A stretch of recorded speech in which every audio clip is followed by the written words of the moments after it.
Now, to another policy shift taking effect today, but this one at the federal level. Starting today, transgender individuals may openly join the U.S. military.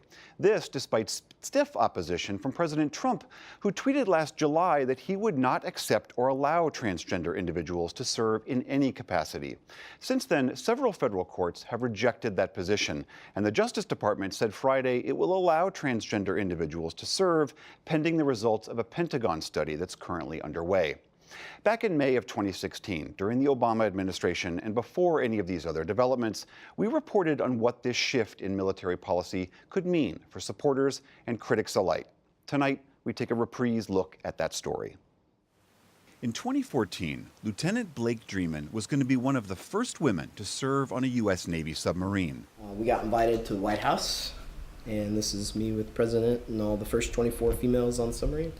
But by the time that vessel launched in late 2013, Blake was physically transitioning to the male gender and giving himself weekly hormone injections. I did my first shot the week before we got underway, and I took him underway with us. Blake is a transgender man. His sex at birth was female, but he's long identified himself as male.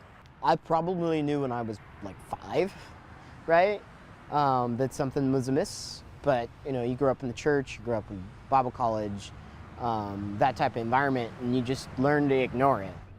In 2016, Blake was stationed at the Pentagon. He said most of the other officers treated him like any other colleague. The senior officers have been very receptive about it. I mean, I've talked to all kinds of them for sometimes an hour or an hour and a half at a time, just kind of answering questions. And, you know, if you ask, I'm very open. The tide has slowly been turning for transgender service members like Blake. Until 2015, if a soldier, sailor, airman, or Marine changed their gender identity, Pentagon policy was to give them a medical disqualification and discharge them from service. This was policy, but it wasn't always strictly enforced. But former Secretary of Defense Ash Carter stopped these dismissals and ordered the Pentagon to draft plans to allow transgender people to serve openly. But that change came too late for some. As a man, Bryn Tannehill graduated with honors from the Naval Academy in 1997. She went on to serve as a Navy pilot for over a decade. I was flying an SH-60B helicopter full of sub-hunting gear and surface search radars and infrared cameras. We could carry anti-ship missiles and torpedoes. She served in the Persian Gulf and elsewhere, and after leaving the Navy, she joined the reserves. But she soon realized she couldn't keep flying. I left the military in 2010, left the reserves, because I was dealing with gender dysphoria. I was dealing with the fact that I did not identify with the gender I'd been assigned at birth. Back in 2016, Tannehill was a military consultant. In her free time, she makes her own medieval-style body armor and participates in popular one-on-one mock combat. Gender dysphoria, according to the current thinking among mental health professionals, is the real deep-seated sense that the gender you were born with isn't really who you are. A survey of over 6,000 transgender Americans found that 20%, that's 1 in 5, had served in the military. That's more than twice the percentage of the general population. Another study by the UCLA School of Law estimates that about 15,500 trans people serve in the U.S. Armed Forces out of a total force of 1.5 million. The same study found that there are about 130,000 trans veterans out of 22 million total veterans. You have to live a double life. You have to live secretly. And there are many problems that arise out of that type of existence.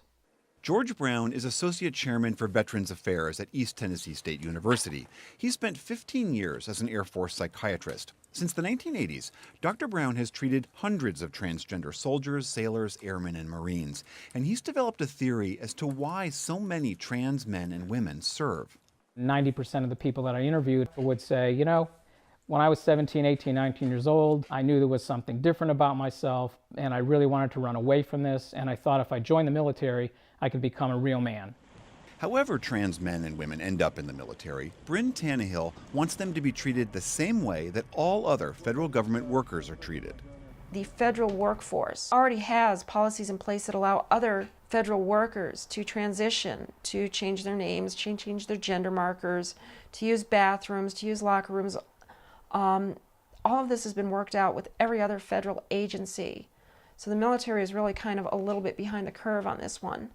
She says VA hospitals have been providing hormones and therapy to trans veterans since 2011, but that's not the case for service members on active duty or in the reserves.